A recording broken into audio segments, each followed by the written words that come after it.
इय्याका नअबुदु व इय्याका नस्तईन।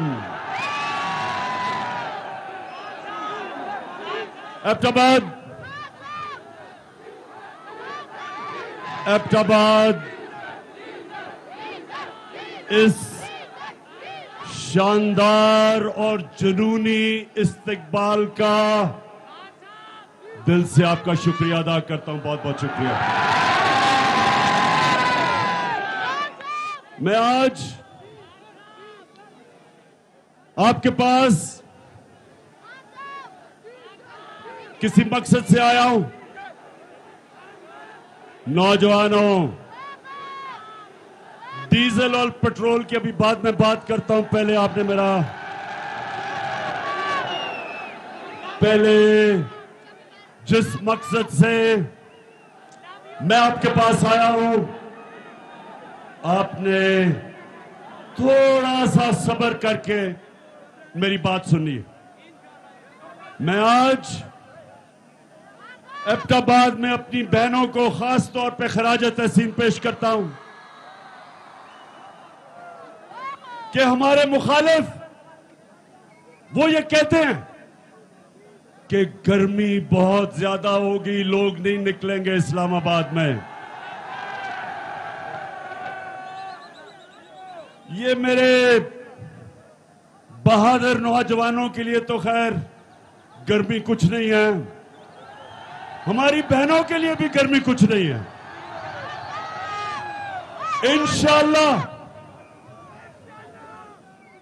कोशिश तो इंसान करता है, कामयाबी अल्लाह देता है, लेकिन ये मेरा ईमान है कि 20 तारीख के बाद जब मैं इस्लामाबाद की अपनी कौम को कॉल दूंगा, ये मेरा ईमान है कि जितने मर्जी भी ये कंटेनर खड़े कर दें, 20 लाख लोग से ज्यादा इस्लामाबाद आएंगे इंशाअल्लाह। एबटाबाद जरा फिर से, क्योंकि ये सारे डर डर के इस जलसे को देख रहे होंगे,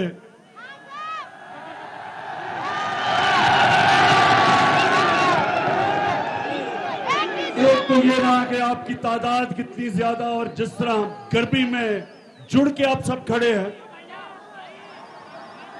लेकिन दूसरा जो इनको खौफ है वो आपके जुनून का खौफ है।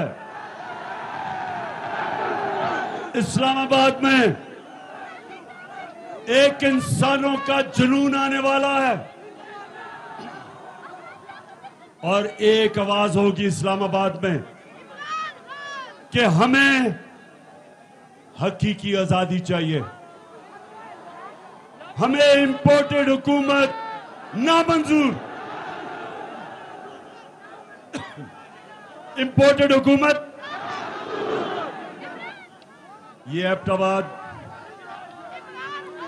ये आपका जुनून वो नहीं होना है जो होना चाहिए। इंपोर्टेड हुकूमत किसी सूरत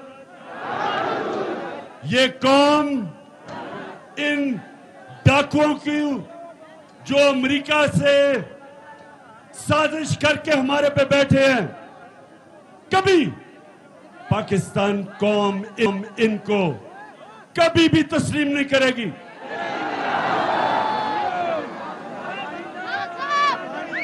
एबटाबाद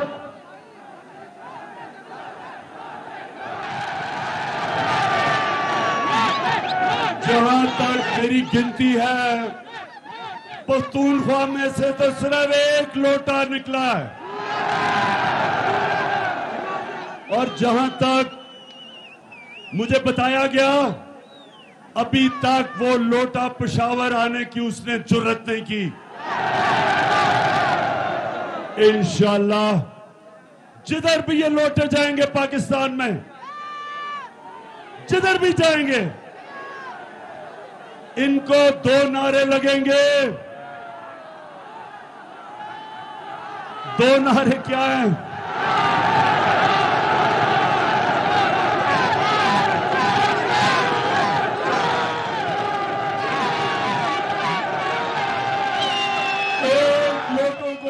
लगेगा जमीर फरोश चोर और दूसरा नारा लगेगा गद्दार। जिधर भी ये जाएंगे इनको पता नहीं कि ये 2022 का पाकिस्तान, इसमें हमारे नौजवानों में शऊर है, कौम बेदार है।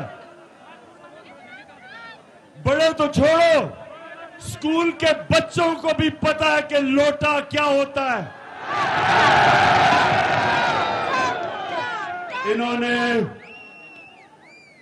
एक अमरीकी साजिश का हिस्सा बनके, अमरीकी साजिश का हिस्सा बनके एक 22 करोड़ पाकिस्तानियों की मुंतखब हुकूमत को साजिश के तहत हटाया और इनके साथ शामिल थे यहां के मीर जाफर और मीर सादिक। नौजवानों, ये कौन थे मीर जाफर और मीर सादिक? जिनको नहीं पता मैं फिर से बता दूं, मीर जाफर जो मुसलमानों का, मुगलों का गवर्नर सिराजुद्दौला था, उसका सिपहसालार था, कमांडर इन चीफ था। उसने अंग्रेजों के साथ मिलके गद्दारी की सिराजुद्दौला से, मुसलमानों से।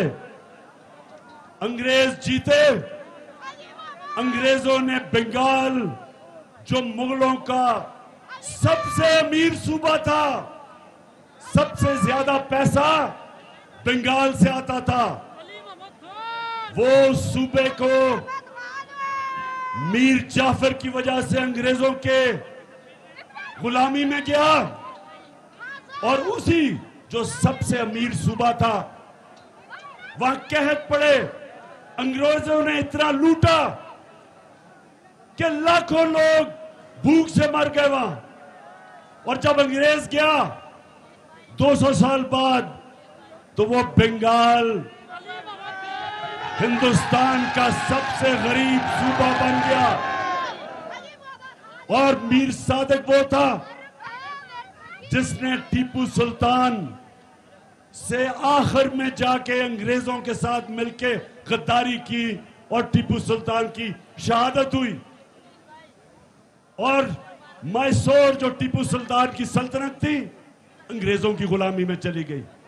ये गद्दारों ने आज ये किया पाकिस्तान से कि पाकिस्तान का प्राइम मिनिस्टर जो किसी से बुरे ताल्लुकात नहीं चाहता, जो किसी के मुल्क के खिलाफ नहीं है, सबसे दोस्ती चाहता है, लेकिन जो चाहता था कि हमारी फॉरेन पॉलिसी हमारे लोगों के मफादात की तहफ़्फ़ुज़ करे, हिफाजत करे, हम अपने लोगों को किसी मुल्क के लिए कुर्बान ना करें।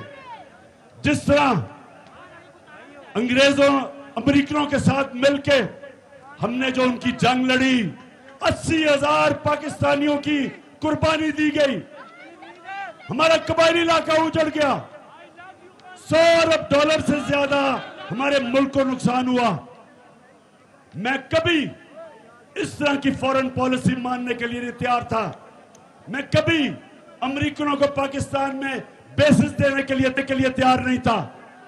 मैं कभी अमेरिका की जंग में शामिल होने के लिए तैयार नहीं था।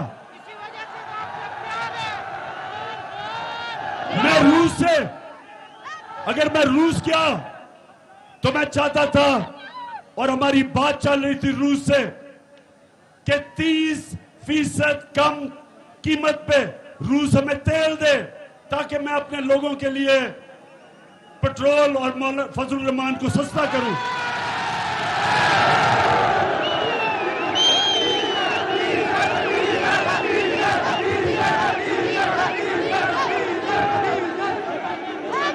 और उसके अलावा 20 लाख टन गंदम जो हमने खरीदनी है रूस से, हमें 30% कम कीमत पे मिल रही थी।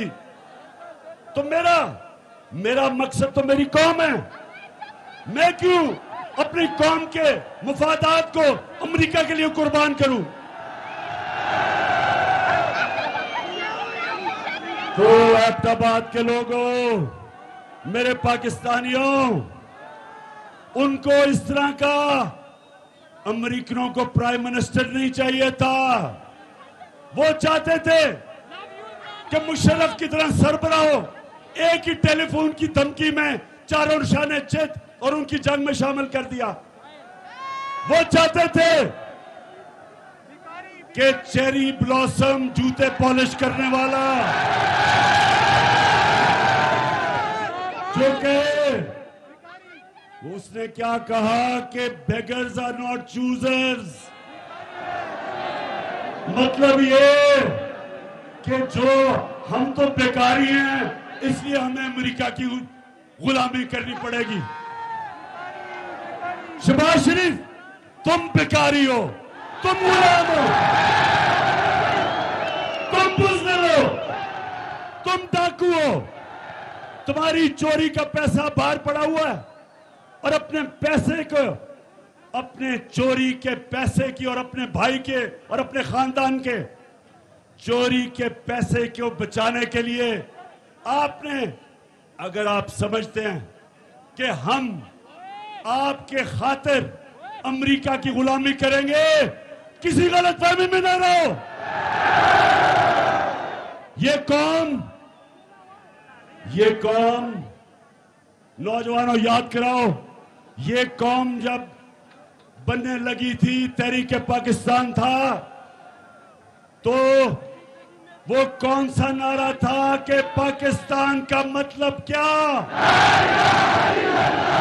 ये उस नारे पे बनी है cherry blossom boot polish Shahbaz Sharif. ये अल्लाह के सामने दावा कर बैठी है। जब वो कलमा पढ़ती है एक मुसलमान कौम, तो वो अल्लाह के सामने गवाही देती है कि अल्लाह, तेरे सामने हम किसी के सामने नहीं झुकेंगे, क्योंकि वो शिर्क है, वो गुनाह है। हम अपने अल्लाह, हम सिर्फ अल्लाह की इबादत करते हैं और उससे मदद मांगते हैं। हम ना किसी सुपर पावर को मानते हैं। हमारा जो लीडर दुनिया की तारीख का सबसे अजीम लीडर ना आया है, उससे पहले ना आ सकता है, हमारे नबी सल्लल्लाहु अलैहि वसल्लम। हम तो उनकी उम्मत हैं, हम तो उनकी उम्मत हैं। और उन्होंने ये कहा था कि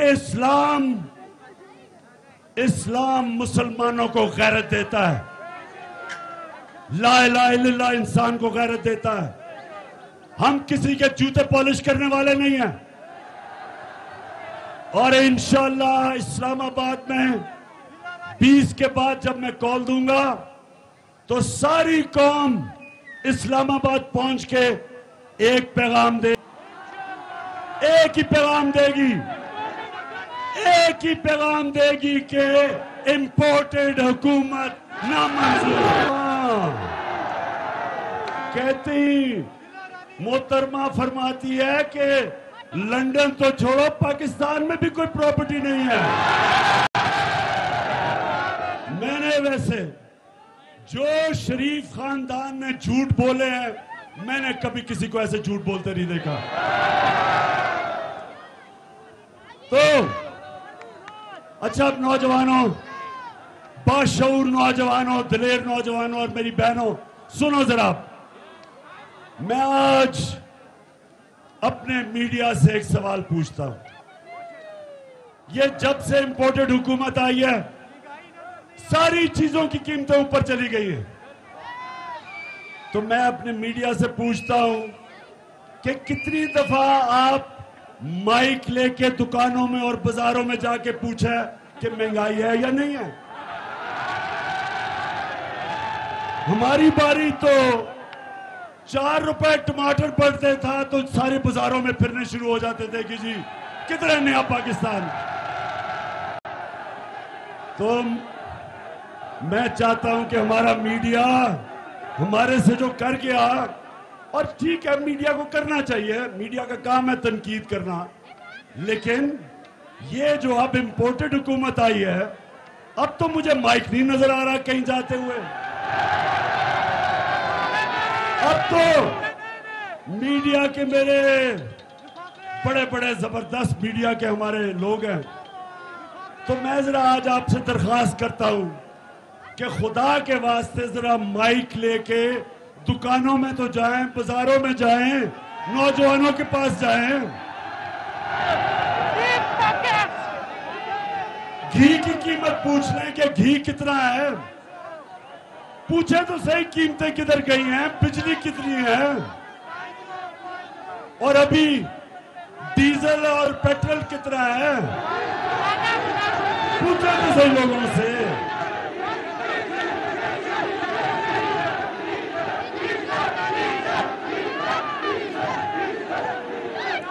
नौजवानों सुने जरा, जब ये जरा सुने, ईरान में मैं जरा आपकी तरबियत भी करता जाऊं, तारीख का भी बताता जाऊं, ताकि आप में और शऊर आए। सोशल मीडिया ने वैसे ही आप में शऊर पैदा कर दिया। ईरान में 1954 के करीब, सुने जरा, एक उनका बड़ा तकड़ा इलेक्टेड प्राइम मिनिस्टर आया, उसका नाम मुसद्दक था। मुसद्दक इलेक्ट होके आया ईरान में। उसे पता चला कि ईरान का जो तेल है, वो सारा तेल जो ईरान से निकलता है, उसका सारा पैसा अमेरिकन और बरतानियों की तेल की कंपनीज वो सारी पैसा बना रही हैं, और ईरान के लोगों को मिल कुछ नहीं रहा, क्योंकि वो अवामी प्राइम मिनिस्टर था। उसने फैसला किया कि ये जो तेल ईरान से निकाल रही हैं, उनको वो नेशनलाइज करेगा, ताकि पैसा नफा ईरान के लोगों को मिले, बजाय बरतानिया और अमेरिकन कंपनीज। अमेरिका की CIA ने, और ये सब अब ये सारी चीजें अवेलेबल हैं, ये आप क्योंकि ये रिकॉर्ड्स डी क्लासिफाई हो गए, आप सबको मिल सकते हैं। हुआ क्या, अमेरिका ने फैसला किया कि इसको कराना चाहिए, रजीम चेंज करनी चाहिए। उन्होंने सबसे पहले चीज क्या की, उन्होंने मीडिया के ऊपर पैसा खिलाया, मीडिया को पैसा दिया कि टमाटर महंगे हो गए, प्याज महंगे हो गए। उसके खिलाफ, मुसद्दक के खिलाफ, पब्लिक को उसके खिलाफ करने के लिए मीडिया को उठाया। फिर उसके अंदर, उसकी पार्टी के अंदर जो सियासतदान थे, उनको लोटा बनाने की कोशिश की, पैसा चलाया। और फिर उन्होंने जो ऑपोजिशन पार्टीज थी, उन ऑपोजिशन पार्टीज को कहा कि इनके खिलाफ मुजाहरे करो।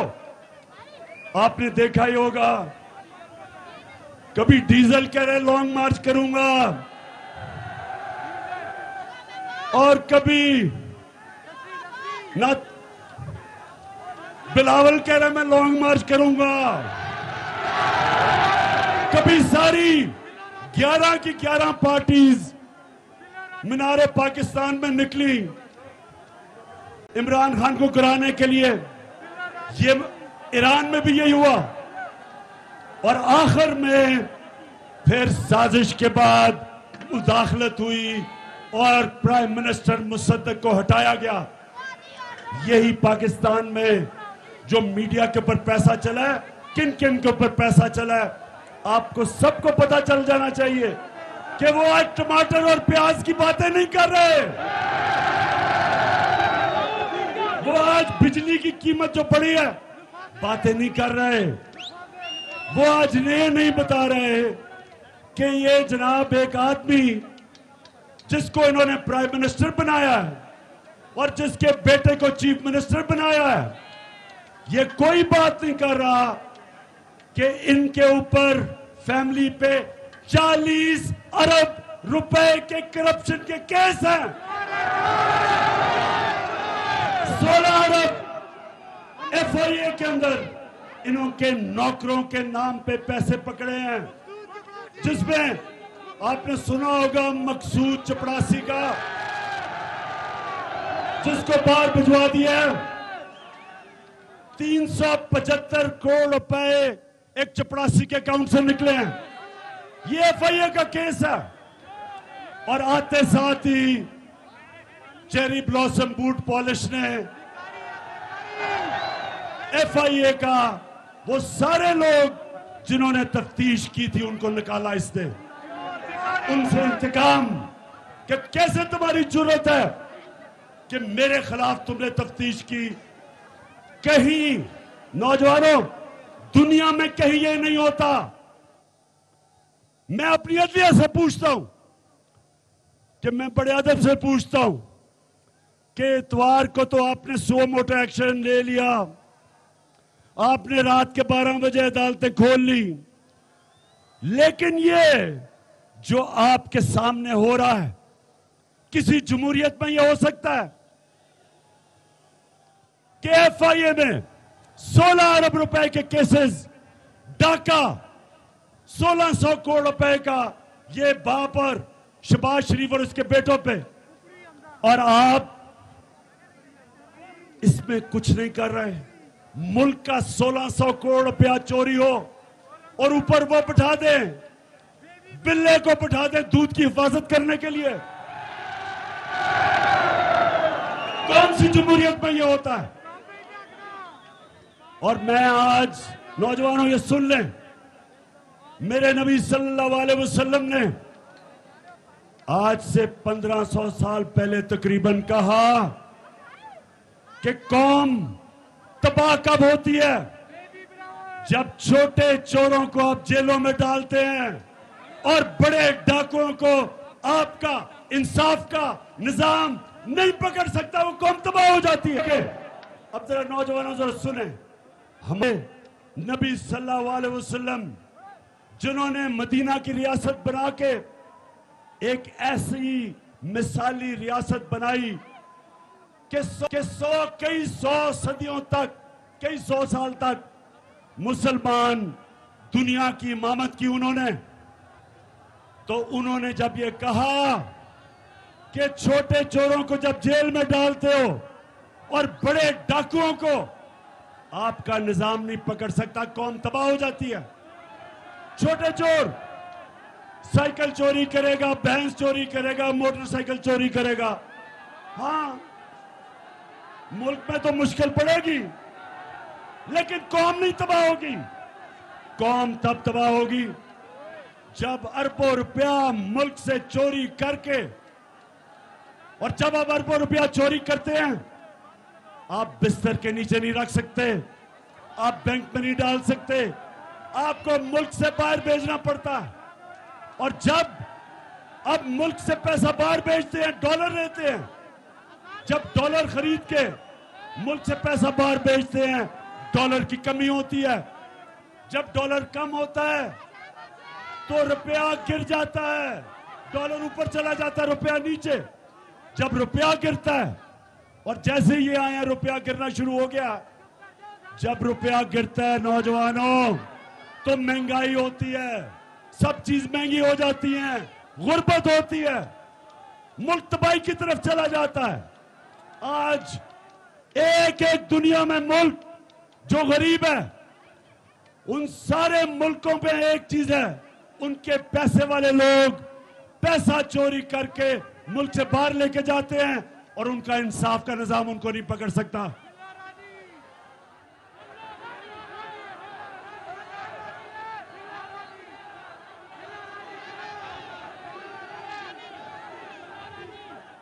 किसने कहा था कि अजान बज रहा है? अजान के 2 मिनट सांस ले लो। अभी मैंने आपसे और आखिर में 2-3 बड़ी जरूरी बातें करनी है। मैंने आप सबको तैयार करना है इस्लामाबाद के लिए, और इसमें हमारे खानदान भी आएंगे, फैमिलीज आएंगी, सबसे ज्यादा मेरे दिलेर नौजवान आएंगे। और पख्तूनख्वा, क्योंकि आप इस्लामाबाद के सबसे करीब हैं, तो मुझे सबसे ज्यादा मैं पख्तूनख्वा के लोगों को वहां देखना चाहता हूं। और मेरे लिए नहीं आना आपने अपनी हकीकी आजादी की जंग लड़ने आना है। हमारा मुल्क बना था, एक बड़ा ख्वाब था कि हमने, जो इल्लामा इकबाल ने कहा कि हमने किसको मिसाल बनाना था, इस्लामी रियासत जो मदीना के रियासत के तर्ज पे, उन असूलों पे खड़ा होना था। इसलिए अगर हम ये इंपोर्टेड हुकूमत, ये करप्ट लोग, ये डाकू, ये जिस तरह वो इंटीरियर मिनिस्टर कातिल, अगर हमने इनको तस्लीम कर लिया, ये हम पाकिस्तान की ख्वाब से सबसे बड़ा धोखा करेंगे। इसलिए आप जब इस्लामाबाद आएंगे तो हमने फैसला करेंगे, हम सारी कौम को बताएंगे कि हमें आजादी चाहिए, गुलामी नामंजूर। हमें राय हक चाहिए। हम अमर बिल मारूफ पे चलने वाले हैं। हमें अल्लाह का हुक्म है, अब्दाबाद हमें अल्लाह ने हुक्म दिया है कि अच्छाई के साथ खड़े हो, अमर बिल मारूफ व नही अनिल मुनकर, बुराई के खिलाफ अच्छाई के साथ। जो मैं बार बार कहता हूं, न्यूट्रल बनने की अल्लाह ने हमें इजाजत नहीं दी। हम अच्छाई का साथ दें, राय हक पे चले, इंसाफ के लिए खड़े हों, लेकिन अल्लाह ने हमें ये इजाजत नहीं दी कि मैं कहूं ना मैं तीतर हूं ना मैं बटेर हूं, मैं तो न्यूट्रल हूं। मैं बार बार कहता हूं, न्यूट्रल सिर्फ जानवर होते हैं। इंसान को तो अल्लाह को जवाब देना होता है। उसने तो दुनिया में भेजा है और उसने हक को कहा है कि आखिरत में मैं तुम्हारे से जवाब लूंगा। क्या तुम राय हक पे चले? क्या तुम इंसाफ के साथ खड़े हुए? क्या तुमने जुल्म का मुकाबला किया? क्या तुमने नाइंसाफी के खिलाफ जिहाद की? क्या तुमने अपनी आज़ादी के लिए, क्योंकि अल्लाह ने तो आपको ला इलाहा इल्लल्लाह के बाद आज़ाद कर दिया, क्या आपने एक इंपोर्टेड हुकूमत के खिलाफ जद्दोजहद की? पूछेगा अल्लाह आपसे। आप ये नहीं कह सकेंगे नहीं जी मैं तो न्यूट्रल हूं। आपको उसने ये इजाजत नहीं दी। जानवरों को आप देखते हैं प्रोग्राम्स में, बड़ा शेर आके किसी हिरन या किसी जानवर को पकड़ लेता है, कोई उसको बचाने नहीं आता क्योंकि वो न्यूट्रल है सारे। इंसान को उसने इजाजत नहीं दी। इंसान को उसने कहा है आप जालिम के खिलाफ खड़े हो, मजलूम के साथ खड़े हो, आप सच के साथ खड़े हो, झूठ के खिलाफ खड़े हो, आप अच्छाई के साथ खड़े हो और बुराई के खिलाफ जिहाद करें। आप कभी भी जब आप तस्लीम करेंगे कि 60% कैबिनेट जमानत पे है, प्राइम मिनिस्टर जमानत पे है, चीफ मिनिस्टर पंजाब जमानत पे है, बाप बेटे के अलावा नून लीग को कोई मिलता नहीं है, उधर आसिफ जरदारी जमानत में है, उसकी राना सनाउल्लाह जमानत पे है। तो ये जब जिस मुल्क के ऊपर चोर डाकू कातिल ऊपर बैठ जाए, नौजवानों उस मुल्क का कोई मुस्तकबिल नहीं है। और हम सब पे फर्ज हो जाता है कि हम इस जुल्म और नाइंसाफी के खिलाफ खड़े हो। तो मेरी सारी आपको आज पैगाम एक ही है, तैयारी करें। 20 तारीख के बाद जब भी मैं आपको कॉल दूं, हाथ खड़ा करके बताएं कि आप तैयार होंगे उसके लिए।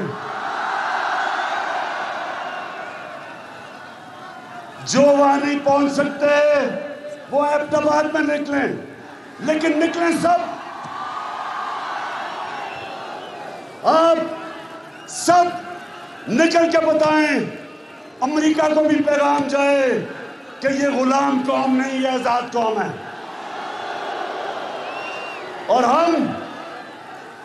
हम चेरी ब्लॉसम को बिल्कुल तस्लीम नहीं करेंगे।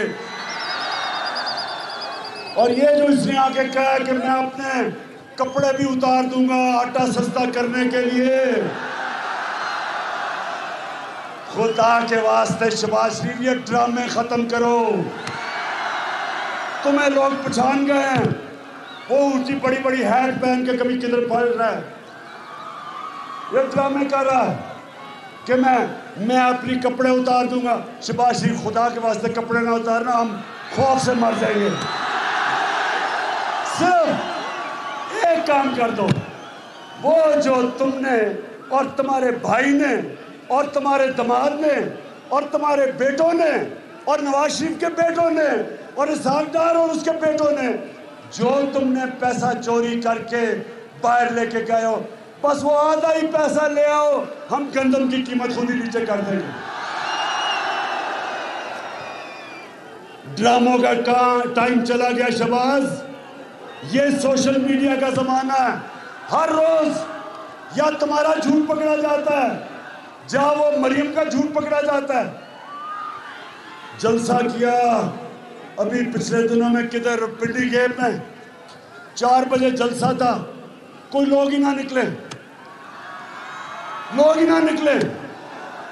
फिर बड़ी दूर दूर से लोगों को लाके अंधेरे में जलसा करके और झूठ का पुलंदा कि मेरी पाकिस्तान तो, इंग्लैंड तो छोड़े, पाकिस्तान में भी कोई प्रॉपर्टी नहीं है। अच्छा, अब आखिर में एबटाबाद बाप का मैं शुक्रिया अदा करना चाहता हूं, जिस तरह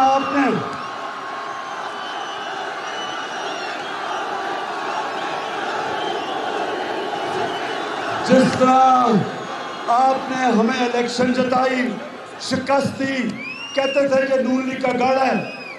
नून लीग, ये आज मेरी बात सुन लो, इलेक्शन से ना भागो। जब भी इलेक्शन होगा, तुम समझते हो कि तुम अब सेंट्रल पंजाब में रह गए हो, तुम्हें सेंट्रल पंजाब में भी अब छुपने की जगह नहीं मिलेगी, क्योंकि इस पंजाब के, पाकिस्तान के लोग गैरतमंद लोग हैं। हमारे लोग गैरतमंद हैं। हम बूट पॉलिशरों को साथ नहीं चलते, हम अमेरिका के गुलामों के साथ नहीं चलते, हम डाकुओं के साथ नहीं चलते। ये कौम अब तैयार है। 75 साल के बाद मेरी कौम तैयार है उस पाकिस्तान की तरफ जाने के लिए जो हमें कायदे आज़म, जिस पाकिस्तान के लिए उन्होंने अपनी जान कुर्बान की, उस पाकिस्तान के लिए हम तैयार हैं। और इंशाअल्लाह जब हम इस्लामाबाद पहुंचेंगे, जब इस्लामाबाद में 20 लाख लोग पहुंचेंगे, तो वो पाकिस्तान हम सबको नजर आना शुरू हो जाएगा। पाकिस्तान जिंदाबाद।